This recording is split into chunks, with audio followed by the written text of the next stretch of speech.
What are you doing? Get in there. What are you doing? Oh. Hi, Jonah.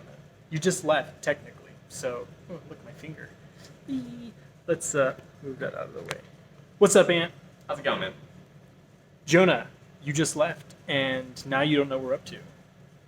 We're gonna put worms in your desk, and what else? What else should we do to mess with Jonah? I think gummy worms would be better because it's still not vegan.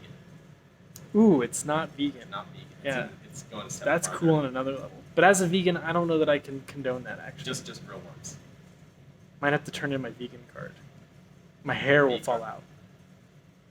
Anyways, Jonah, you just left, and I just thought I would talk to you about some of the stuff that I was doing here in the shop today while you were in the other room, and kind of show you what I'm up to, and show everyone at home what I'm doing here in the shop. So let's take a quick look. Check this thing out. So we took this life cast last year, and this is an expression cast. So that means that this was a real human being making this real face in the life cast.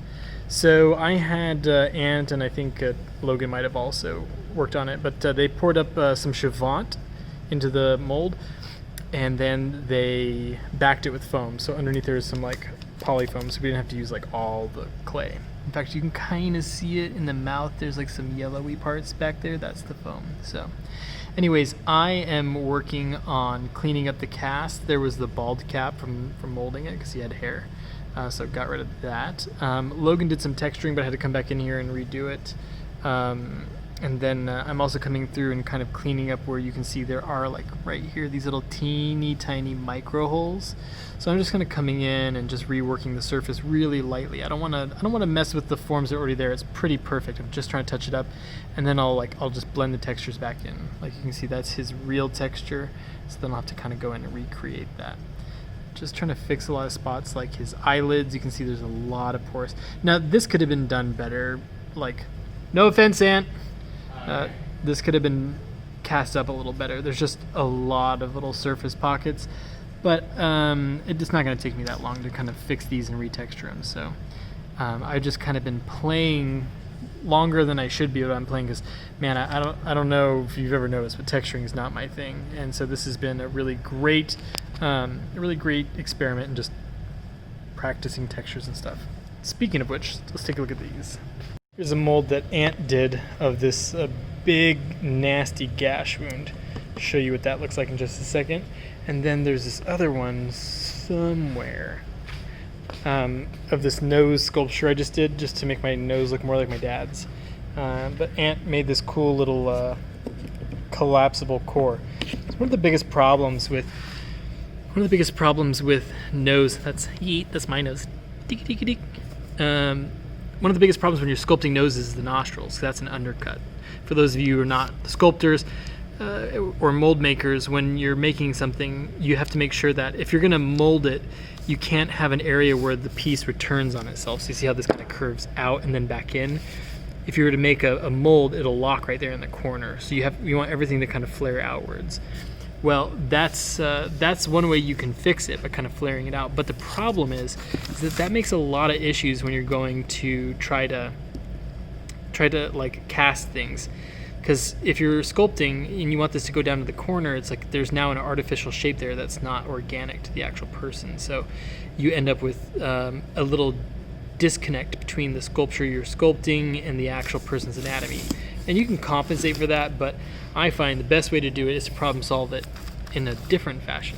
So with this kind of core, what happens is you're going to be able to like get in all the way to the corner of the nostril, but you're not going to end up with locks because it doesn't come out of the mold straight out. It comes out of the mold like this. First, the center core lifts up, leaving nothing but these here. I'll show you. I'll put it in here. That's the mold for the nose that we did. So you would have one side that goes in there, and it keys into these little bits there.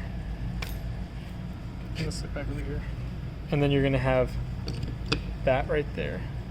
See, that's what's going to be left. So then you have this really thin thing here that I'm not going to mess up because Ant will kill me. And that just slides in. There you have it, a collapsible nose core mold. That way we can get the best possible detail out of the nostril without having to compromise the form. And all you'll end up with is just, a little bit of a seam along these edges, but that's easy to take out because it's on the inside. So no big deal there. And these are magnetized just a little bit, right? Nope, the magnets. No magnets? None. Wow. I'm impressed. You're impressive. Oh, thank you. Well, last time the magnets didn't work out so well, so. Yeah, that's true. The last one you did screw up, so don't do that again.